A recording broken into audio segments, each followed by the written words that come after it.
Hey, welcome back to Book Club. This is the Zach and Zoe Mysteries, the missing baseball. What we learned last time is Zach and Zoe are twins, they're brother and sister. They are very into sports because their dad is a sportscaster. That means that he's either working for a newspaper or he's on TV talking about sports and knowing all the answers to all the questions. So let's see. What else was happening? Oh, yeah, it was show and tell day. So I think they're in first or second grade. Second grade, I think. And so they have show and tell. And Zoe was dressed up in a cool outfit. And Zach was trying to take his favorite baseball. And the baseball was missing. So, if I remember, that's where we were.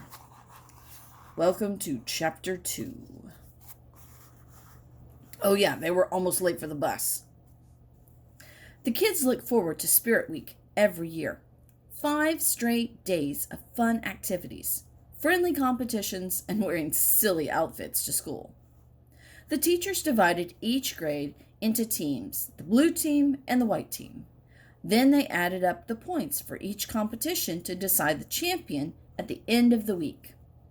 There were 2 third-grade classes at Middletown Elementary, but instead of having the classes play against each other, they mixed up the kids to make it more fun. The winning team didn't just win bragging rights. They also won a pizza party at Joe's Pizzeria, the best pizza shop in town. Already, they'd had an epic tug of war, capture the flag game, and a talent competition modeled after the TV show America's Got Talent. There was still a soccer match to be played, relay races to run, and an all-school scavenger hunt. I think we need to talk to Miss Price about doing this. This sounds fun. Last year, the championship came down to a big baseball game played on the last day of Spirit Week. Zach's team won the game and the pizza party. This year, for fun, the other kids had voted to make Zach the captain of the blue team and Zoe the captain of the white team. "Your team's not beating mine 2 years in a row," Zoe said as they got off the bus at the school Wednesday morning. "We're already ahead now that we've won the tug of war," Zach said. Oh boy, family feuding. "Barely," Zoe said. "You know what Dad says, little sister," Zach said. "This isn't like horseshoes. They don't give you points for coming close." He sometimes called her little sister because he was born exactly 1 minute before she was. Lately, when he did that, Zoe would point out that she was a half-inch taller and saying, "You might be older, but I'm bigger." But today, she just ignored it and said, "You know it's going to come down to the baseball game again." "Can't wait," Zach said. Zach loved any kind of big competition game. Whether it was baseball or soccer or basketball, he loved baseball the most.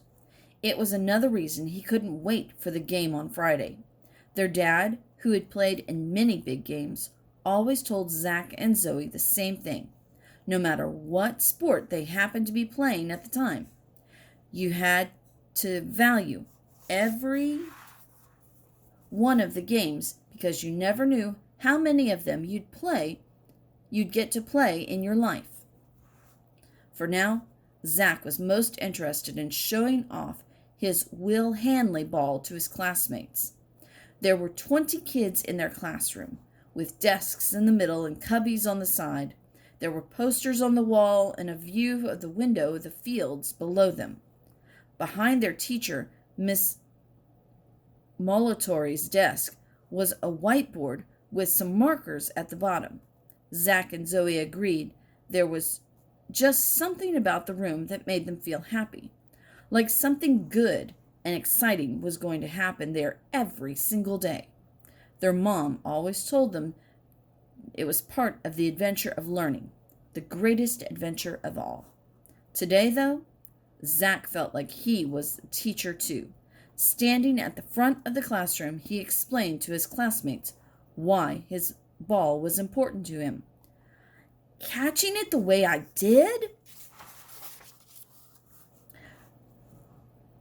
made me feel for one moment like I was in the game myself.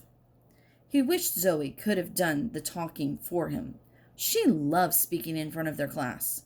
She always had her hand up when Miss Molitori asked a question. It didn't matter which subject.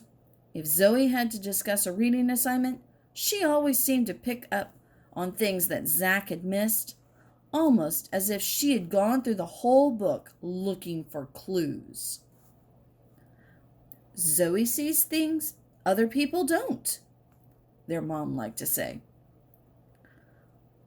Wait, does that mean I don't? Zach had asked her one time.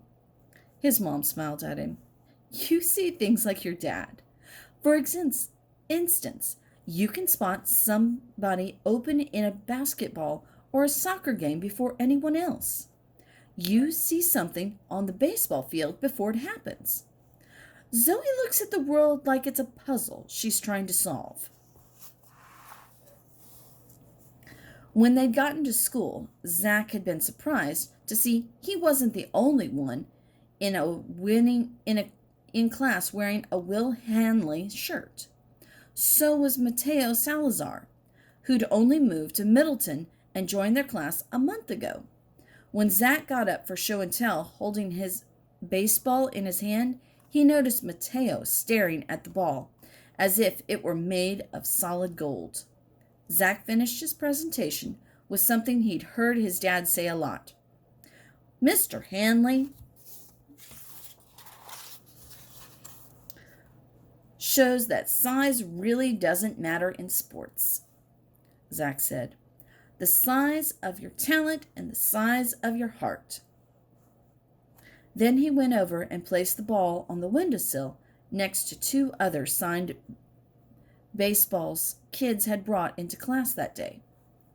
Miss Moritori wanted them away from their desks so no one would stare at them all morning instead of paying attention to the other speakers. But it wasn't just sports items on display. One girl brought the best coin from her coin collection. One boy, Malik Jones, brought a chair he and his dad built together.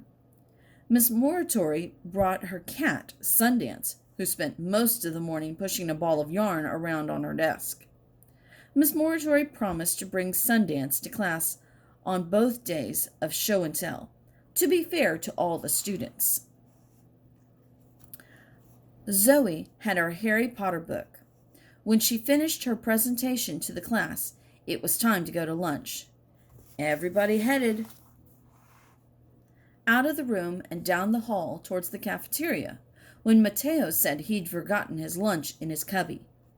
Zach watched as Mateo ran back towards the classroom. Zach didn't know Mateo very well, yet mostly because Mateo was a shy boy who had kept to himself since coming to Middletown Elementary. But Zach liked the fact that they were both huge fans of Will Hanley. When Mateo returned, out of breath, Zach asked, "Got what you needed?" "Oh, yeah," Mateo said.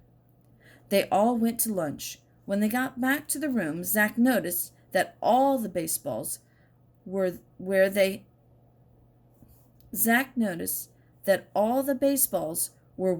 been left. All except one. Zach's ball was gone. Uh-oh. All right, I know what everybody's thinking. Mateo went back into the room to get something. He was the last one that was seen in the room, and now the ball is missing. Mateo likes Will just like Zach does. Did Mateo steal the ball? Oh, I hope not. Because that's probably going to make it harder for Zach and Mateo to be friends. But they both like the same baseball player. That would make it easy for them to be friends. Wow. Okay. So, that's a lot to think about. I guess we'll find out in Chapter 3. We'll see. Okay. Bye.